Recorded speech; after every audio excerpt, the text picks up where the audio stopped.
హరి ఓం. ఓం నమ శివాయ. ప్రాణభీతి అనేది ప్రతి ఒక్క జీవికి ఉంటుంది.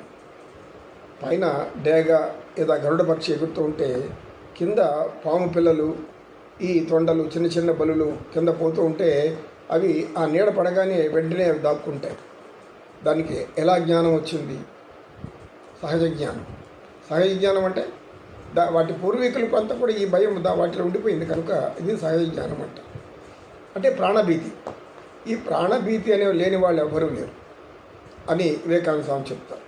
మహా పండితులకు కూడా ప్రాణభీతి ఉంటుంది. అయితే దేహాత్మల మధ్య తేడా అని తెలిసిన యోగులకు మాత్రం ప్రాణభీతి ఉండదు. యోగులు అన్నవారు వారికి శరీరం మీద ఆశ ఉండదు.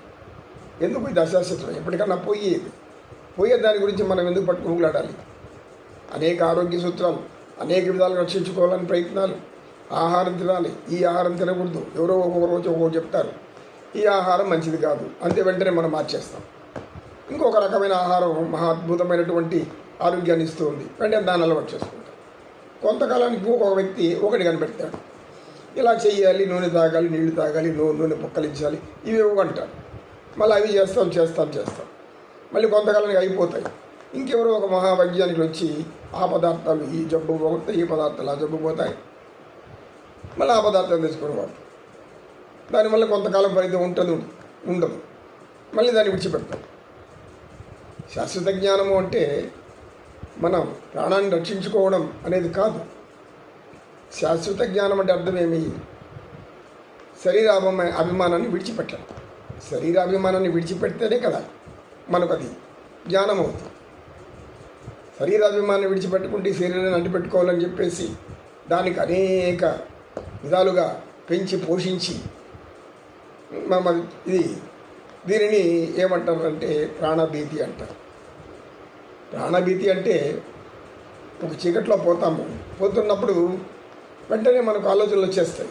ఎక్కడ చూస్తున్న ఆలోచనలు ఏమని? చీకట్లో ఏదో దెయ్యం ఉంటుందో, భూతం ఉంటుందో, లేకపోతే కింద పాములు తిరుగుతూ ఉంటే కాటేస్తాయో, భయం. చీకట్లోకి భయం రావడం అనేది కొంతమందికి ఉంటుంది. మరి ఆ భయం ఎక్కడి నుంచి వచ్చింది? ఎవరు నేర్పించారు? ఇది సహజ జ్ఞానం అంటే ఎలా సహజ జ్ఞానం అయింది? పూర్వకాలం నుంచి ఇలాంటివి మన జీర్ణించి అవి సూక్ష్మ రూపంలో ఉండి సూక్ష్మ కర్మలుగా స్థితిలో ఉండి ఆ సూక్ష్మ గుణాలన్నీ కూడా మళ్ళీ శరీరం ధరించగానే స్థూల రూపంలో అవి ప్రకటితమవుతాయి అని అంటారు స్వామి వివేకానంద. మనము ఇలా అనేకం చూడవచ్చు. ఇంకొకరు శ్మశానంలో కాపలా కాస్తారు, కాటి కాపరి.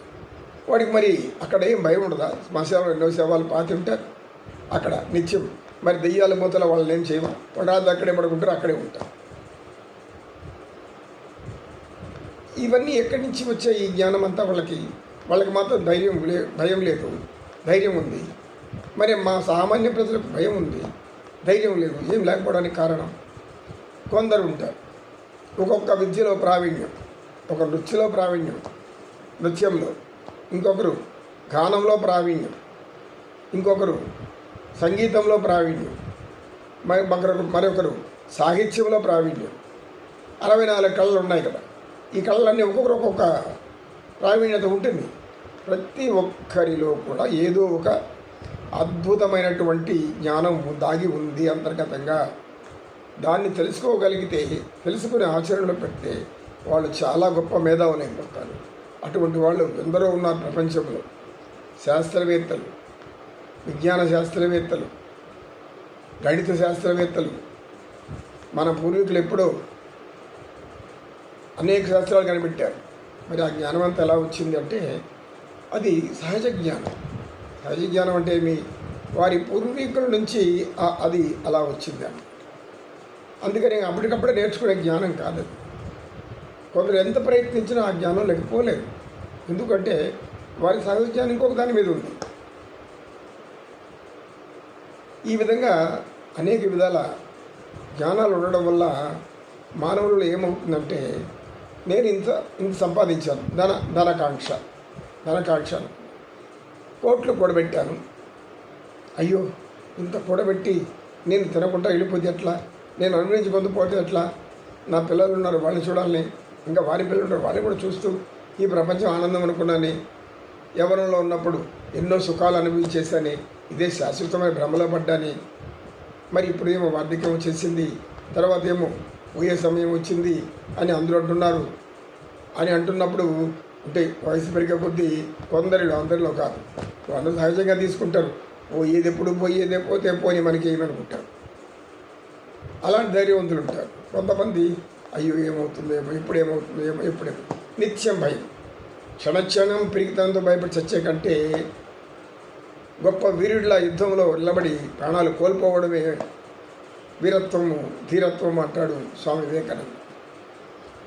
అంటే శరీర అభిమానం లేకుండా జీవించండి, అంటే మీ ప్రాణభీతి లేకుండా జీవించండి. ప్రాణభీతి లేకుండా అనేది అంత సులభమైన విషయం కాదు. దీనికి కూడా అవిద్యే కారణం, అంటే అజ్ఞానమే కారణం. అందరికీ తెలియదు. ప్రతినిత్యం మన ప్రాణాలు కాపాడడానికి చాలా సమయం కేటాయిస్తూ ఉంటాం, చాలా సమయం కేటాయిస్తాం. ఏ ఆహారం, ఇప్పుడు అనేక విధాల మాధ్యమాలు అన్నీ వచ్చేసాయి. చేతిలో ఉంటే ఆ ఫోన్లో అనేకం కనబడతాయి. ఇది తింటే మంచిది, అది తింటే మంచిది, ఈ జోబు పోవాలంటే ఈ మందులు వాడండి, రసాయనాలు వాడండి, ఇలా అనేకం పెడుతూనే ఉంటారు పోస్టింగ్. అవన్నీ చదివి తికమక, ఇది చెప్పారు, ఇది చెప్పారు, ఏది చెప్పారు, ఏది వినాలి, ఏది వినాలి, ఏది ఆచరించాలి.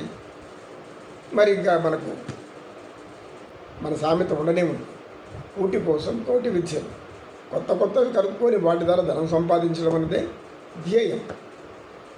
ఆ ధ్యేయంలో అనేక మంది ఎవరైతే ప్రాణభీతి కలిగి ఉంటారో వారంతా కూడా అవన్నీ అవస్థలు పడి వాటిని వాడుకుంటూ కొలెస్ట్రాల్ ఎంత ఉంది, బీపీ ఎంత ఉంది, ఇకపోతే రక్తపోటు ఎంత ఉంది, ఇది పెరుగుతూ ఉందా తరుగుతూ ఉందా,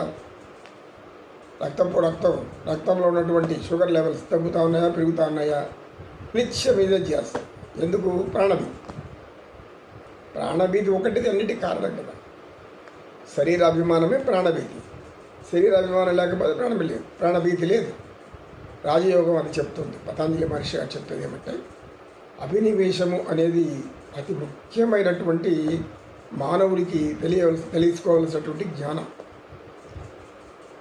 ప్రాణాలని పట్టుకొని, శరీరాన్ని పట్టుకొని ఊగులాడకండి. దానికోసం సహజంగా ఆహారం తినండి. వైద్యో నారాయణో హరి, తప్పదు. ఆరోగ్యం చెడినప్పుడు మందులు వాడాలి, తప్పదు. అలా అని ప్రాణం అయిపోకూడదు అనుకుని ఎంత స్థితికి వెళ్ళిపోకూడదు. వాడుతాం, కర్మలు చేయడం మన పని, ఫలితాలు ఆయనది. ఎన్ని మందులు వాడినా ఎప్పుడో ఒకప్పుడు పోవాల్సింది. అలా అని ఆరోగ్యం చెడగొట్టుకోమంటాం లేదు. చెడగొట్టుకోమని ఏ జ్ఞానము చెప్పదు. నీ శరీరము మీకు చాలా అవసరమైంది. జ్ఞానం ఏం చెప్తుంది? ఈ యొక్క మానవ శరీరము చాలా అవసరమైన జన్మ, ఉత్తమమైన జన్మ. ఎందుకంటే ఈ జన్మలో ముక్తి లభించడం ఈ శరీరంలో ఉన్నప్పుడే ఆ ముక్తిని మనం మాత్రమే పొందగలం. దేవతలకు వాళ్ళకు కూడా సాధ్యం కానటువంటి ఒక అద్భుతమైన జ్ఞానం ఈ మానవ జన్మలోనే ఉంది అని పతంజలి మహర్షి. శరీరాన్ని కాపాడుకోవాలి. భగవంతుడు ఇచ్చిన ఈ జీవం ఆయన తీసుకెళ్లేంత వరకు కాపాడుకోవాలి. అంతేగాని మధ్యలో హత్య గావించడము, ఆత్మహత్య చేసుకోవడం, ఇవన్నీ కూడా మహాపాపకరం. కనుక జ్ఞానం తెలుసుకోవాలని ఆలోచించాలి. అందరికీ నా యొక్క హృదయపూర్వక నమస్కారాలు. ఓం నమ శివాయ, ఓం నమ శివాయ. పరమేశ్వరాయ నమః. ఈశ్వర, లోకజన హితార్థం, లోకజన కళ్యాణార్థం, లోకజన ఆయుర ఆరోగ్యార్థం, లోకజన శుభప్రదార్థం, లోకజన మంగళప్రదార్థం, లోకజన శాంతి ప్రదార్థం శ్రీ నారాయణ పాద శరణం శరణం శరణం మమ.